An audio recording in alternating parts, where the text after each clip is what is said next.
Welcome back, everyone. So basically today and the next upcoming days will be focusing on actually taking the engine apart and putting on the EFI parts. As you guys know, this whole video series and the whole purpose of this YouTube channel is to educate you guys and also educate myself in how to EFI convert one of these cars, or actually one of the engines, the M102.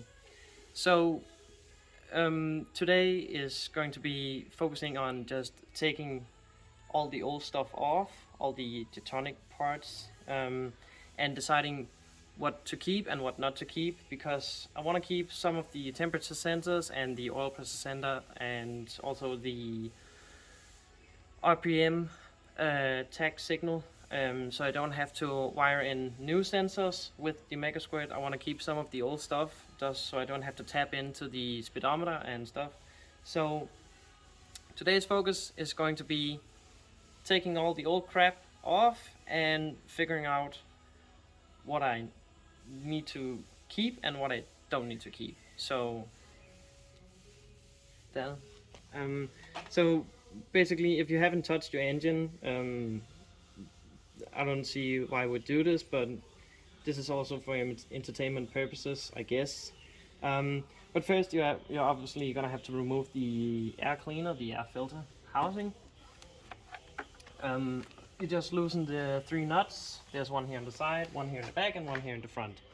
Take the sensor out and the tubing out, and you can basically lift it off. So this is what we're gonna get rid of, and basically all of this wiring. So I'm gonna have a little look at on what to remove first, and I'm gonna check back with you guys. So okay, so I spent a few hours just basically unplugging everything I could unplug, and because I'm kind of scared that I might fuck this up in some way, I took some masking tape and put it on some of the wires. For example, this vacuum line here. I put my own markings on it so I know what is what. But in case you're scared of things not working out for you, I would suggest that you just put a little bit of masking tape here and there on the plugs you don't know where it goes or can't quite remember. Just in case you need to go back and put the old stuff on.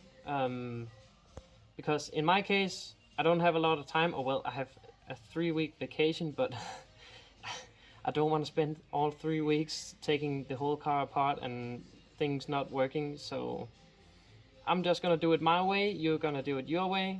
Whenever you're gonna take things apart, I didn't film it because I don't think that you're interested in seeing me taking stuff apart. But just take your time and slowly go through the different bolts here and there on the manifold.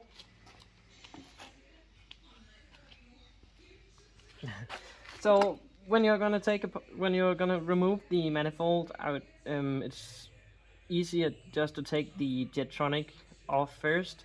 So it has 3 bolts that basically bolted to the manifold, and then it has a little rubber boot that you're gonna loosen here, and also loosen the injectors just so you can get to that bolt and the injector brackets, and you should be able to lift it off with a little bit of a struggle. It's not bad at all, and just slowly put some kind of penetrant or whatever you use, whatever you like to use. Don't use heat on the nuts. It's not as bad as the exhaust manifold, but just slowly loosen up the bolts, or well, the nuts. It has 3 bolts, one down here, one here, and here on the side, or well, on the back. All the other ones are nuts. They should come off pretty easy with a little bit of patience. Basically just undo all the plugs from the Jetronic and also here from the CPS and all the vacuum lines. Some of the vacuum lines are still in the car. I don't know what they're for, but most of the car is controlled by vacuum, like the central locking system, and something on the headlights is controlled by vacuum also. I don't know what it is, but some of it is. So it's these, for example, they go to a temperature controlled switch of some sort. There's one here, and the other one goes to the I can't remember the name. Goes to the manifold. And this one also goes somewhere in the manifold. It goes actually to a Y piece and connects to this one. So yeah, and these two are connected in here in the fender with a rubber connector too. It's also like a Y piece. So basically all of these three vacuum lines here are connected. So I'm thinking I'm gonna get some T-fittings and just plug them up together, and I have a vacuum plug that I'm just gonna stick it to. So basically all these three are gonna be connected to the vacuum plug. So whatever they control, I don't know what it is, but whatever they control or get vacuum to, it's gonna get vacuum. So I'm not really sure what controls what, but yeah, I'm just going by feel. I don't know what I'm doing most of the time, so I'm just doing whatever. I removed the ECL and I kept the diagnostics plug because it goes into these looms right here that basically they basically go to the fuse box, and they go into the speedometer and across and over to all the big plugs over here. And if you come over here, basically all of this mess is what connected to the manifold and the Jetronic, and one right here. This is a temperature sensor, and I think this is what sends a signal to the gauge in the cluster. So the smartest option would of course be to take all the bulky wiring out and removing the old ECUs and ECMs and whatever, but I'm kind of scared to do that, and I'm scared that it's just gonna be a nightmare of me pulling everything apart and things not working anymore. So I'm gonna keep both of the old control modules, and I'm gonna just take this wiring harness and I'm gonna cut it up, and I'm just gonna stuff it back in there, and I'm gonna keep some of the sensors, and also I think this ground I'm gonna connect it somewhere in there just so it gets ground, mostly because I kind of want to keep the fuel pump relay, but it's not that big of an issue because I have a fuel pump relay on the Mega Squirt itself, so it's not that big of a deal. But yeah, it might not end up working anyway. So, but I want to keep the temperature sensor working, and I want to keep the fan, the electromagnetic fan, just so I don't have to go out and find some aftermarket fan and having to wire that in, and there's a lot of stuff. There's a lot. I really haven't thought this all the way through, but I have the time. I have the time. So, yeah, next step is just gonna be for me to cut this up and stuff it all in there, and I'm thinking the next time we're gonna, the next time you're gonna see me is when I have cut this up and put a nice little loom on it, and maybe just mocking up the new intake manifold and maybe the oil filter relocation kit. Okay, there's a lot of stuff, but I'm gonna figure out where to cut it, and just I'm gonna make a few a few videos of this, because one video will be way too long for all of this. Du kan jo filme mig, hvis det er. One video will be way too long for the entire conversion, so I'm gonna cut it up into little pieces. I don't know where I'm gonna stop this, but I'll figure it out. But basically the first video here is just gonna be going through what is needed and what is not needed, and then we're gonna skip to the next part. I don't know. Yeah, but I'll figure it out till the next clip. So yeah. Okay, so I spent a few more hours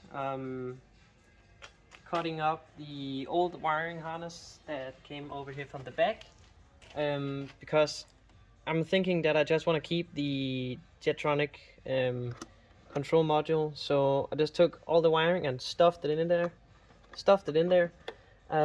It's gonna be nice and tucked and covered by this cover, so I'm not gonna see it, and neither anyone else. So I'm very happy that it actually fit in there. The only thing I had to do was cut up the rubber protection, the insulation on the harness, to get to the wires that keep this temperature sensor thing in here. I had to, I don't know if they all have it, but I had to cut the wires because it had a connection in the actual harness, in the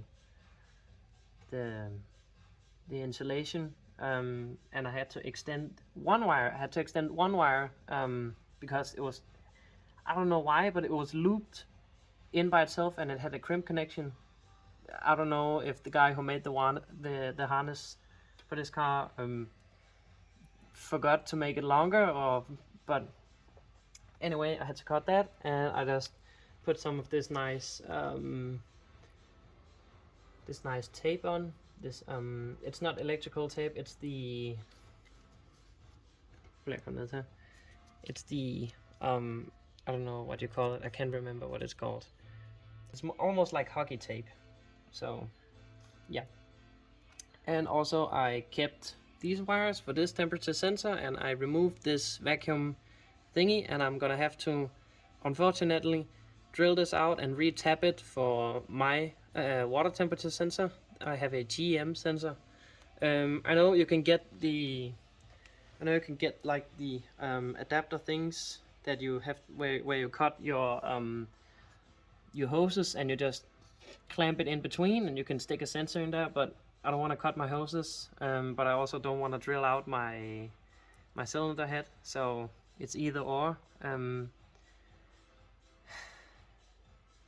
Yeah, I could get one of the adapters, but I'm gonna drill it out. So probably in the next video I'm gonna drill and re-tap that hole, and also I'm gonna relocate the oil filter to somewhere over here, and also I have to make this hose a little bit shorter, because right now the new intake manifold actually hits both of these, but of course the filter is not going to be in the way, but I don't want any kinks on this hose. Also the old distributor cap have to be removed, but that's not that big of a deal, I don't think so. It only has this one hex bolt right there. So yeah, that's content for the next video. Also, if you're doing this, now is probably a very good time to replace your end mounts if you haven't already. I actually talked to the guys at RPM Depot, and they offered me some polyurethane engine mounts, but I think that's gonna be a little bit too rough for me, but you can get those there. I'm gonna put a link in the description, because I also have a short shift kit with all new brass bushings for the entire shift assembly and also the shifter arms. I'm gonna link that in the description.